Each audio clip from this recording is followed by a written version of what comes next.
हर middle class family एक सपना देखती है और उस सपने को साकार करने के लिए फैमिली का हर सदस्य उस सपने के पीछे भागना शुरू कर देता है। लेकिन जब वह सपना सच होने के बाद आपको कुछ ऐसी पैरानॉर्मल एक्टिविटीज का सामना करना पड़े, कुछ ऐसी शक्तियां जो कि भगवान की शक्तियों से परे है, उनका सामना करना पड़े, तो कैसा हो। मान लीजिए कि आपने एक घर लिया और उस घर में आपका रहना ही दुश्वार हो जाए। उस घर का इतिहास कुछ ऐसे जुड़ा हो जिस इतिहास को जानने के बाद आपके पैरों तले जमीन ही खिसक जाए। तो चलिए जानते हैं ऐसी ही कहानी जो कि संध्या और संतोष की है।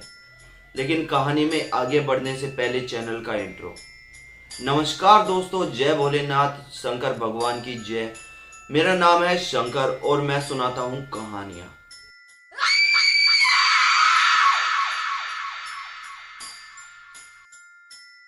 दोस्तों, आसाम में रहने वाले संध्या और संतोष ने अपनी शादी के बाद एक सपना देखा था कि वह अपनी जीवन में एक घर ले सके जिनमें उनका पूरा परिवार हंसी खुशी से रह सके। उनके परिवार में संतोष के माता पिता, संध्या और संतोष और उनके 2 बच्चे थे। ये छोटा सा परिवार काफी खुश था अपने किराए के घर में भी। लेकिन संध्या और संतोष का यह मानना था कि अगर हमारा खुद का घर होगा तो हम उस घर में और भी खुशी से रह सकेंगे। संध्या और संतोष दोनों ही रात दिन की मेहनत करके अपनी एक एक पूंजी को जमा करके एक घर ले लेते हैं। घर लेने के बाद संध्या और संतोष काफी ज्यादा खुश होते हैं। लेकिन आप सभी लोग यह तो अच्छे से जानते हैं कि मिडिल क्लास फैमिली जब अपने सपने को साकार कर लेती है तो उसकी पूंजी के अंदर इतना भी बजट नहीं रहता कि वह अपने पड़ोसियों को, अपने रिश्तेदारों को बुला सके, उनका मुंह मीठा करा सके। कुछ ऐसी ही हालत संतोष और संध्या की भी थी। संतोष और संध्या ने घर ले लिया था, जिसके बाद वह संडे के दिन उस घर की सफाई करने के बारे में सोच रहे थे। शनिवार की रात को संध्या और संतोष रात में आपस में बात करते हैं कि कल सुबह जल्दी उठकर अपने घर चलेंगे और घर की साफ सफाई करके अगले संडे को सामान शिफ्ट कर देंगे और फिर हम उस घर में रहना शुरू कर देंगे। संध्या और संतोष बेहद खुश थे क्योंकि उनकी मेहनत अब रंग लाई थी और उन्होंने घर ले लिया था। संध्या और संतोष का सवेरा होता है, लेकिन उन्हें क्या पता था यह सवेरा उनकी जिंदगी में अंधेरा भी जल्दी ही लेके आएगा। संध्या और संतोष दोनों सुबह उठकर अपने घर से साफ सफाई का सामान लेकर अपने नए घर की ओर चल देते हैं। रास्ते में संध्या और संतोष काफी खुश थे और आपस में बात करते हुए जा रहे थे। संध्या और संतोष अपने घर पर पहुंचते हैं और अंदर ताला खोलकर साफ सफाई करना शुरू कर देते हैं। संध्या पूरे घर में झाड़ू तो लगा देती है। जब संध्या टूटी ऑन करती है पोछा लगाने के लिए तो उसमें पानी नहीं आ रहा होता। संध्या सोचती है कि शायद मोटर खराब है, हम पड़ोस के घर से पानी मांग लाते हैं। संध्या पड़ोस के घर जाती है। संतोष भी संध्या के साथ ही चलता है। पड़ोस के घर पे जाके संध्या कहती है कि नमस्ते बहन, हम आपके पड़ोसी हैं। हमने यह घर हाल ही में लिया है। हम घर की साफ सफाई करने के लिए आए हैं और हमें थोड़े से पानी की जरूरत है साफ सफाई करने के लिए। पड़ोसन संध्या की ओर देखते हुए कहती है कि यह घर आपने लिया है। संध्या कहती है कि हाँ, यह घर हमने लिया है और हम अगले संडे इस घर में शिफ्ट हो रहे हैं। पड़ोसन कहती है कि चलो अच्छी बात है, नए पड़ोसी तो आए, नहीं तो पता नहीं कब से यह घर वीरान था। पता नहीं कितने ही लोग आए और गए इस घर के चक्कर में, लेकिन कोई भी इस घर को नहीं खरीद पाया है। पता नहीं कुछ ना कुछ अड़चन आ ही जाती है घर खरीदते समय। संध्या और संतोष पड़ोसन की बात सुनकर उसकी बातों को अनसुना कर देते हैं। पड़ोसन साथ ही में उन्हें एक ट्रीट भी देती है। कहती है कि अगर आपके घर की सफाई हो जाए तो अपने घर जाते समय कृपया मेरे घर पे आइए, हम साथ में बैठकर चाय पियेंगे और कुछ बातें करेंगे। संध्या कहती है, क्यों नहीं बहन, हम जरूर आएंगे। अब पड़ोसी ही तो एक दूसरे के काम आते हैं। संध्या यह बात बोलकर बाल्टी में थोड़ा सा पानी लेकर और जग लेकर घर की तरफ चल देती है। दोनों जैसे ही कुंडी खोलकर वापस घर के अंदर जाते हैं तो जाते ही दोनों देखते हैं कि किसी के चलने के निशान हैं फर्श पे। गेट से लेकर कमरे तक पैरों के निशान देखकर दोनों चौंक जाते हैं। एक दूसरे की शक्ल देखते हुए हड़बड़ी में घर के अंदर घुस जाते हैं और कहते हैं कि घर के अंदर कौन घुसा है, अभी तो हम झाड़ू निकाल कर घर से निकले हैं। दोनों यह बात जानते हैं कि हम दोनों ही बाहर थे, तो तीसरा घर में कौन घुसा है। इस बात को दोनों अनसुना करते हुए, अनदेखा करते हुए घर के अंदर पोछा मारने के लिए आगे बढ़ते हैं। जिस दीवार की सफाई संतोष ने की थी, उस दीवार पे हाथ के निशान थे, लाल रंग के। संतोष उन निशानों को देखकर काफी घबरा जाता है और कहता है कि अभी तो मैंने इस दीवार की सफाई की थी, इतनी जल्दी इस दीवार पे हाथों के निशान कहां से आ गए। संध्या कहती है कि तुमने ध्यान से साफ नहीं किया होगा, चलो कोई बात नहीं, हम दोबारा सफाई कर देते हैं। संध्या और संतोष पोछा लगाना शुरू कर देते हैं। साथ ही में मंदिर था जिसके अंदर से अनाउंसमेंट की आवाज आ रही थी कि भंडारा शुरू हो चुका है, आइए और भंडारे का लुत्फ लीजिए। संध्या और संतोष दोनों ही भूखे थे क्योंकि वह सुबह से घर की सफाई कर रहे थे और दोपहर का टाइम हो चुका था। इस गर्मी के टाइम पर उन्हें पानी तो मिल रहा था, लेकिन भोजन करने के लिए उन्हें मंदिर जाना पड़ा। वह जैसे ही मंदिर पहुंचते हैं, मंदिर का पंडित उन्हें देखकर समझ जाता है कि इनके साथ कुछ बुरा होने वाला है। पंडित संध्या और संतोष को रोक कर कहता है कि इस एरिया में तुम नए दिखते हो बेटा, कब आए और तुम यहाँ क्या कर रहे हो। संतोष पंडित जी को बताता है कि पंडित जी, हमने यहीं पास ही की गली में एक घर लिया है, जो कि हम अगले संडे यहाँ पर रहने आ रहे हैं। पंडित उनकी हाव भाव देखकर समझ जाता है कि यह दोनों घबराए भी हुए हैं। पंडित उन्हें कहता है कि ठीक है, आपने क्या घर की शुद्धिकरण कराई है। संतोष पंडित को मना करते हुए कहता है कि नहीं पंडित जी, हमने घर की शुद्धिकरण नहीं कराई है। संतोष और संध्या ने घर का शुद्धिकरण इसलिए नहीं कराया था क्योंकि घर लेने के बाद उनके पास इतना बजट नहीं बचा था कि वह घर का शुद्धिकरण भी करा सके। संध्या और संतोष पंडित को मना करते हुए कहते हैं कि नहीं, हमने घर का शुद्धिकरण नहीं कराया है, हमने घर के अंदर साफ सफाई कर दी है और हम संडे से घर में रहना शुरू कर देंगे। पंडित जी उनकी बातों का जवाब देते हुए कहता है कि चलो कोई बात नहीं, भोजन करो और अपने घर की तरफ प्रस्थान करो और शाम के समय पे उस घर में मत रुकना। संध्या अजीब से मन से पंडित से पूछती है, पंडित जी आप ऐसा क्यों कह रहे हैं। पंडित कहता है कि आपके घर में आऊंगा अपने 2 शिष्यों को लेकर, जब मैं आपको पूरी बात बताऊंगा। संध्या और संतोष मंदिर का भंडारा खाकर अपने घर वापस चले जाते हैं। संध्या और संतोष बाल्टी जग लेकर घर का ताला बंद कर पड़ोसन को बाल्टी देकर, लेकिन पड़ोसन उन्हें टोक देती है कि आइए चाय तो पी लीजिए। संतोष और संध्या देखते हैं कि शाम हो चुकी है और घर पे जाकर खाना भी बनाना है। उनके परिवार में उनके 2 बच्चे और संतोष के माता पिता भी थे, जो कि पूरे दिन का एक समय का खाना खाकर दोपहर को भूखे रहकर संध्या और संतोष का इंतजार कर रहे थे। संध्या और संतोष पड़ोसन को मना करते हुए कि नहीं नहीं, अभी नहीं, अगली बार हम आएंगे तो आपके घर पे भोजन ही करके जाएंगे, चाय की क्या बात है। संध्या जैसे ही पड़ोसन के घर से हटती है, वह संतोष को कहती है कि संतोष, मेरा कुछ मीठा खाने को मन कर रहा है।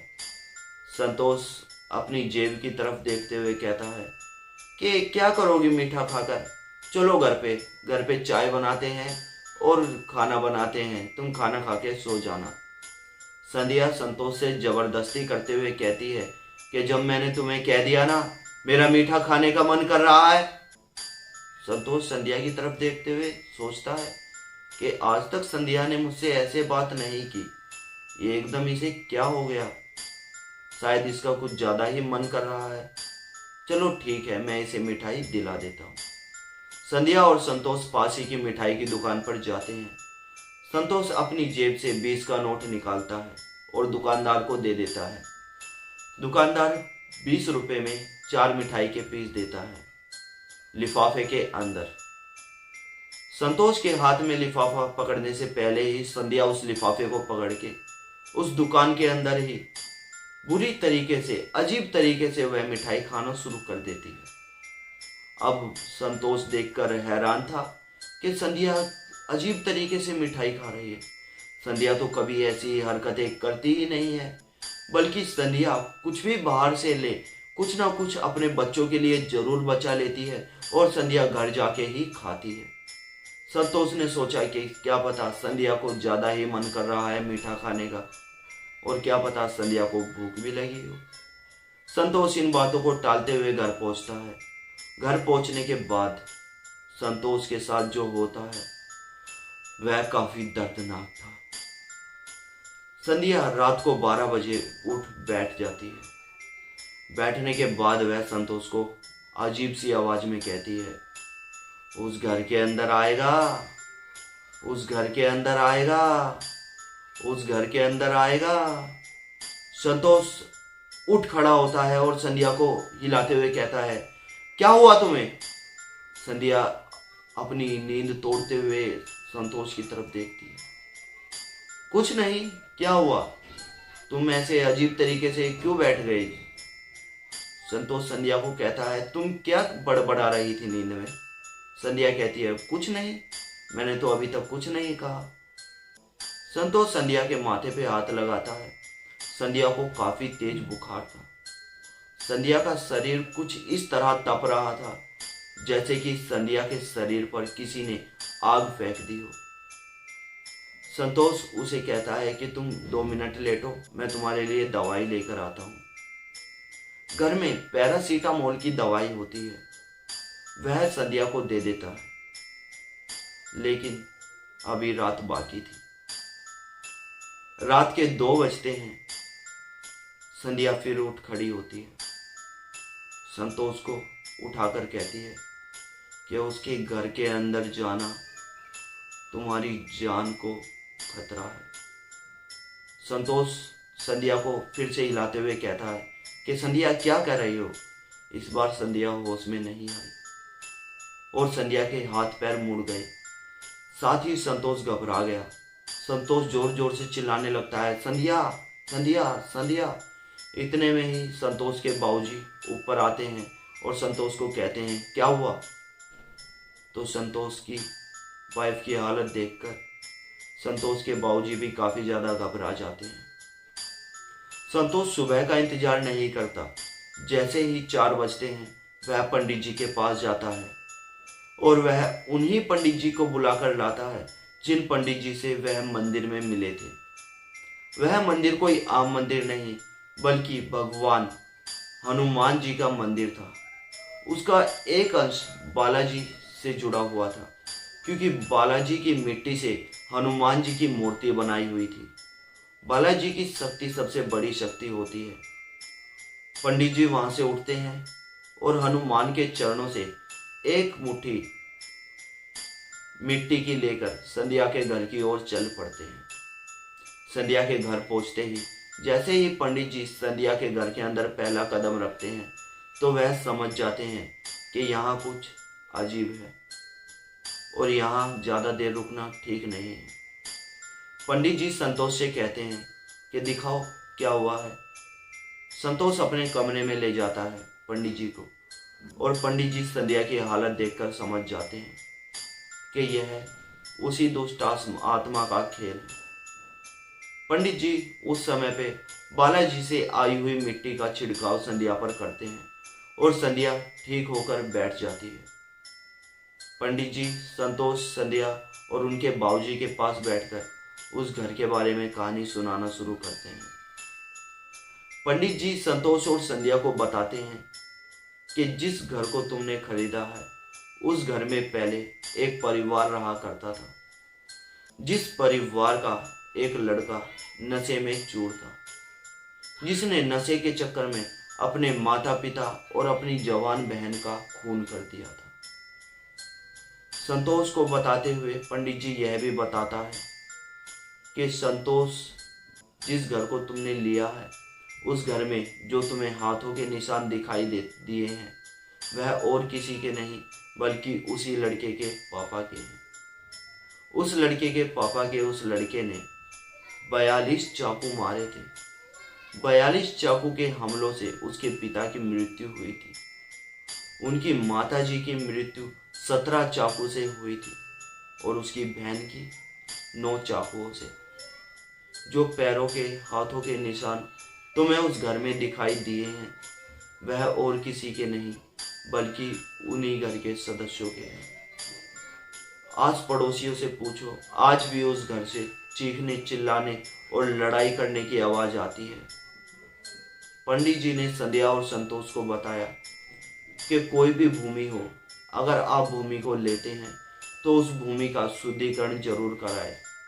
क्या पता भूमि के अंदर या फिर भूमि के ऊपर किस बुरी शक्ति का साया हो, क्या पता किस बुरी शक्ति ने उस भूमि पर कब्जा किया हो, क्या पता किसके दौरान उस भूमि को बेचा जा रहा हो या फिर उस भूमि के पीछे क्या इतिहास हो। संध्या और संतोष ने उसके बाद वहां पर शुद्धिकरण कराया।